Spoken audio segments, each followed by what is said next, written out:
অথবা আর্মি যদি কোনো কু করার চেষ্টা করে, জনগণ দিয়ে ক্যান্টনমেন্টের ইট খুঁজে নিয়ে আসবি। আপনাকে জিজ্ঞেস করতে চাই, আপনি কি বাংলাদেশের সেনাপ্রধান নাকি আপনি ভারতের সেনাপ্রধান? আপনার বক্তব্য, আপনার কথা আর ভারতের বক্তব্যের মধ্যে তো কোনো তফাৎ নাই। হাদি হত্যাকাণ্ডের তদন্ত কি তবে এক ভয়ঙ্কর মোড় নিতে যাচ্ছে? কেন বলা হচ্ছে শুটার ফয়সালকে জীবিত ধরা প্রায় অসম্ভব? আর কি সেই নেপথ্যের কারিগর যার নাম শুনলে কেঁপে উঠবে শক্ত ভিত? সেনাপ্রধানকে নিয়ে হাদির সেই জ্বালাময়ী বক্তব্য কি তার জন্য কাল হয়ে দাঁড়ালো? আজকের প্রতিবেদনে থাকছে হাদি হত্যা রহস্যে এমন কিছু তথ্য যা আপনার চিন্তার জগৎকে ওলটপালট করে দেবে। এতদিন আমরা শুনে আসছি, হয়তো তার চেয়েও ভয়ঙ্কর সত্য অপেক্ষা করছে পর্দার আড়ালে। পুলিশ প্রশাসন এখন নড়ে চড়ে বসেছে। গোয়েন্দা সংস্থা ডিজিএফআই এর একটি সূত্র দাবি করছে হাদি হত্যাকাণ্ডের মূল শিকড় অনেক গভীরে। ফয়সাল করিম মাসুদ ভারতে পালিয়ে গেছে বলে যে খবর ছড়িয়েছে তার কোনো শক্ত প্রমাণ নেই, বরং আশঙ্কা করা হচ্ছে ফয়সালকে যদি জীবিত উদ্ধার করা যায় তবে থলি থেকে এমন এক বিড়াল বেরিয়ে আসবে যা রাষ্ট্রের গুরুত্বপূর্ণ স্তম্ভগুলোকে কাঁপিয়ে দিতে পারে। এই কারণেই কি তবে ঘাতককে জীবিত ধরার পথ রুদ্ধ করা হচ্ছে? ভিডিও এই অংশে আমরা ফিরে যাব হাদির এই সাহসী দিনগুলোতে। শরীফ ওসমান হাদি কেবল একজন সমন্বয়ক ছিলেন না, তিনি ছিলেন অন্যায়ের বিরুদ্ধে এক নির্ভীক কণ্ঠস্বর। সেনাপ্রধান ওয়াকারুজ্জামানকে উদ্দেশ্য করে তার সেই ঐতিহাসিক প্রশ্ন, ওয়াকার, আপনি কি বাংলাদেশের সেনাপ্রধান নাকি ভারতের? এবং সেনাবাহিনীগুলো ক্যান্টনমেন্টের সব ইট খুলে নিয়ে আসবো। আপনি মনে রাখবেন এই ওয়াকার সাহেব, অথবা আপনি যদি কোনো করার চেষ্টা করে যখন খুলে নিয়ে আসছি আপনাকে জিজ্ঞেস করতে চাই, আপনি বাংলাদেশের সেনাপ্রধান নাকি ভারতের সেনাপ্রধান? আপনার বক্তব্য, আপনার কথা আর ভারতের বক্তব্যের মধ্যে কোনো তফাৎ নেই। এই বক্তব্যগুলো কি তাকে প্রভাবশালী মহলের চক্ষুশূল করে তুলেছিল? অনেকেই সন্দেহ করছেন এই সরাসরি চ্যালেঞ্জ হয়তো হাদির জীবনের সবচেয়ে বড় ঝুঁকি হয়ে দাঁড়িয়েছিল। ইনকিলাব মঞ্চ পরিষ্কার জানিয়ে দিয়েছে তারা কোনো বন্দুকযুদ্ধের নাটক দেখতে চায় না, তারা চায় খুনি ফয়সালকে জীবিত গ্রেপ্তার করা হোক। কেন এই দাবি? কারণ অতীতের ফ্যাসিবাদী শাসন আমলে দেখা গেছে গুরুত্বপূর্ণ মামলার তথ্য ধামাচাপা দিতে আসামিকে ক্রসফায়ারের নামে সরিয়ে দেওয়া হতো। হাদি হত্যার মাস্টারমাইন্ড কি তবে সেই একই পুরনো দাবার চাল চলছে? ফয়সাল যদি মারা যায় তবে আসল হোতার নাম কোনো দিনই প্রকাশ্যে আসবে না, এই আশঙ্কা এখন জনমনে তীব্র। হাদি হত্যাকাণ্ডের পর সরকার নড়ে চড়ে বসেছে। জুলাই বিপ্লবের সম্মুখ সারির যোদ্ধা ও সমন্বয়কদের জীবনের ঝুঁকি বিবেচনায় তাদের জন্য বিশেষ নিরাপত্তা ও গানম্যানের ব্যবস্থা করা হয়েছে। তালিকায় রয়েছেন নাহিদ ইসলাম, হাসনাত আবদুল্লাহ ও ডাক্তার শফিকুর রহমান সহ বেশ কয়েকজন শীর্ষ নেতা। এমনকি ব্যারিস্টার আন্দালিব রহমান পার্থ ও জুনাইদ সাকির মতো নেতাদেরও নিরাপত্তা জোরদার করা হয়েছে। শহীদ তাদের পরিবারকেও দেওয়া হচ্ছে বিশেষ পুলিশি প্রহরা। এটি কি তবে কোনো বড় ষড়যন্ত্রের আভাস যা রাষ্ট্র আগেভাগেই টের পেয়েছে? গত রবিবার রাষ্ট্রীয় অতিথি ভবন যমুনায় এক উচ্চ পর্যায়ের বৈঠকে প্রধান উপদেষ্টা ড.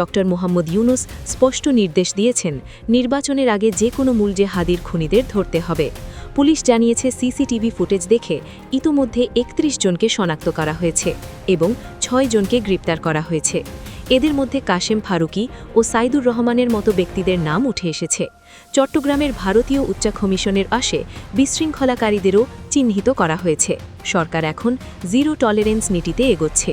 শরীফ ওসমান হাদি হত্যার বিচার কেবল একটি পরিবারের বিচার নয়, এটি জুলাই বিপ্লবের চেতনার বিচার। অপরাধী যদি পাহাড়ের চূড়ায় বা মাটির গভীরে লুকিয়ে থাকে তাকে খুঁজে বের করাই হবে এই প্রশাসনের সবচেয়ে বড় চ্যালেঞ্জ। আমরা চাই না তাদের রক্ত বৃথা যাক। আল্লাহ হাদি ভাইকে জান্নাতুল ফেরদৌস দান করুন এবং দেশ থেকেই খনি মাফিয়া চক্র নির্মূল হোক।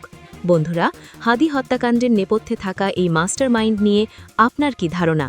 আপনি কি মনে করেন খুনি ফয়সালকে জীবিত ধরা সম্ভব হবে? আপনার মতামত কমেন্টে জানান। ভিডিওটি ভালো লাগলে একটি লাইক দিন এবং সত্যের লড়াইয়ে আমাদের সাথে থাকতে চ্যানেলটি সাবস্ক্রাইব করুন। ধন্যবাদ। আপনি মনে রাখবেন এই ওয়াকার সাহেব, অথবা আপনি যদি কোনো করার চেষ্টা করে যখন খুলে নিয়ে আসছে আপনাকে জিজ্ঞেস করতে চাই, আপনি বাংলাদেশের সেনাপ্রধান নাকি ভারতের সেনাপ্রধান? তফাৎ নেই। শরীফ ওসমান হাদির ঘটনা এবার একটি নাটকীয় মোড় নিচ্ছে। এতদিন আমরা যেটা সন্দেহ করে আসছি সেই সন্ধে ছিল বড় ভুল। ইউনুস প্রশাসন এবার নড়ে চড়ে বসেছে। এবার তারা সঠিক জায়গায় হাত দিয়েছে। মোহাম্মদ ইউনুস এবং সেনাপ্রধান ওয়াকার জামানের মাঝে চলছে ভাঙনের খেলা।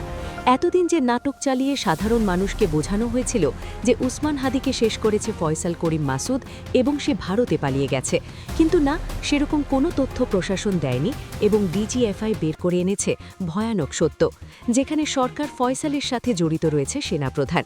এছাড়া থাকছে এক ঘুঙ্কো গুরুত্বপূর্ণ সংবাদ। জুলাই যোদ্ধা সমন্বয়ক ও সংসদ সদস্য প্রার্থী ও বিভিন্ন রাজনৈতিক দলের শীর্ষ নেতাদের ব্যক্তিগত নিরাপত্তা নিশ্চিতে উদ্যোগ নিয়েছে সরকার। এরই অংশ হিসেবে জুলাই আন্দোলনে অংশগ্রহণকারী সম্মুখ সারির কয়েকজনকে গানম্যান দেওয়া হয়েছে।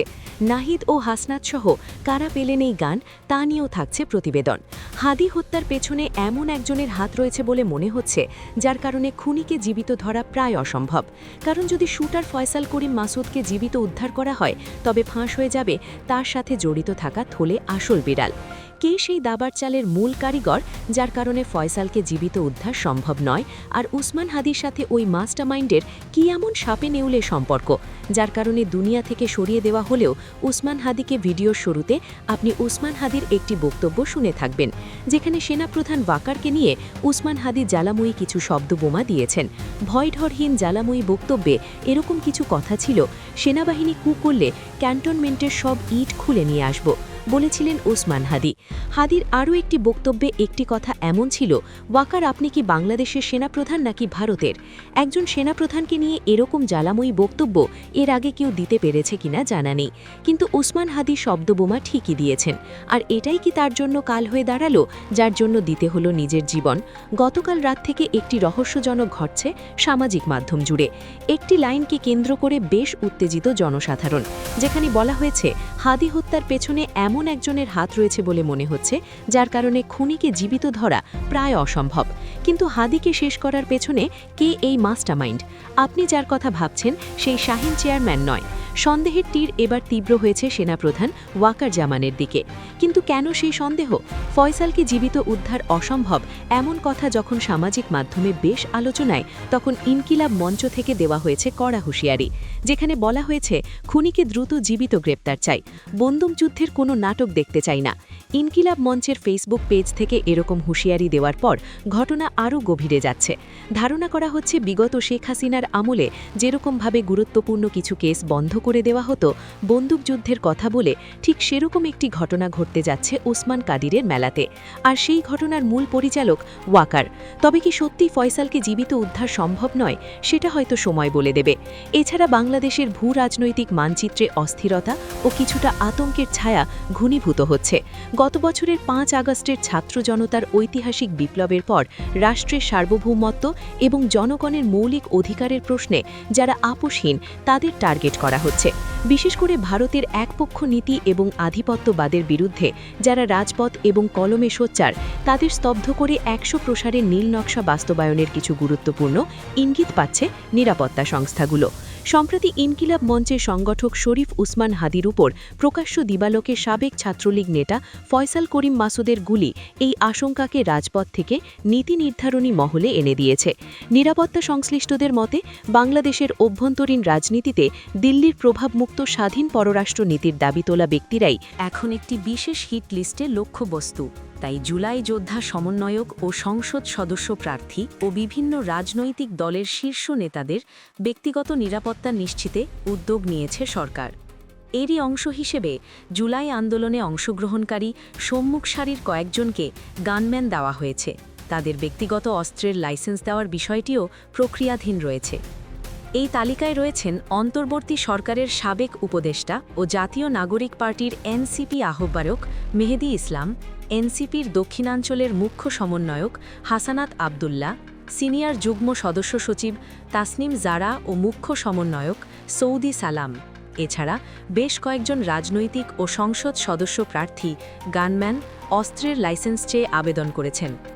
জামায়াতের আমির ডাক্তার শফিকুর রহমান ও বাংলাদেশ জাতীয় পার্টি প্রধান ব্যারিস্টার আন্দালিব রহমান পার্থ ঢাকা মহানগর পুলিশের কাছে ব্যক্তিগত নিরাপত্তার জন্য গানম্যানের চেয়েছেন। আবেদনের ভিত্তিতে কয়েকজন রাজনৈতিককে গানম্যান অস্ত্রের লাইসেন্স দেওয়া হচ্ছে। শীঘ্রই এদের মধ্যে রয়েছেন গণসংহতি আন্দোলনের প্রধান সমন্বয়ক জোনায়েদ সাকি, ডেমরা, যাত্রাবাড়ি এলাকা থেকে বিএনপি মনোনীত সংসদ সদস্য প্রার্থী তানভীর আহমেদ রবিন, পাবনা ৩ আসনের বিএনপি মনোনীত প্রার্থী জাফির তুহিন, জাতীয় পার্টির চেয়ারম্যান ও সাবেক মন্ত্রী আনোয়ার হোসেন মঞ্জু, লিবারেল ডেমোক্র্যাটিক পার্টির সভাপতি কর্নেল আলী আহমেদ সহ আরও কয়েকজন।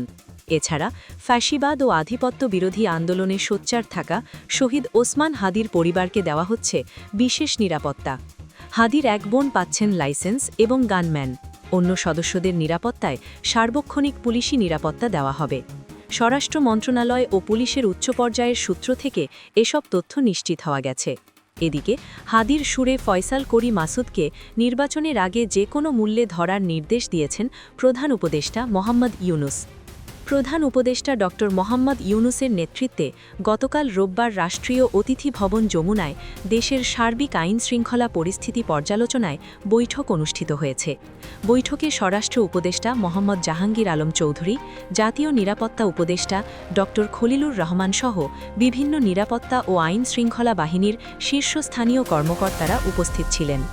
বৈঠকে বিএনপির ভারপ্রাপ্ত চেয়ারম্যান তারেক রহমানের দেশে প্রত্যাবর্তন, আসন্ন বড়দিন এবং ইংরেজি নববর্ষ উদযাপন উপলক্ষে গৃহীত নিরাপত্তা সংক্রান্ত পদক্ষেপসহ বিভিন্ন বিষয়ে বিস্তারিত আলোচনা করা হয়।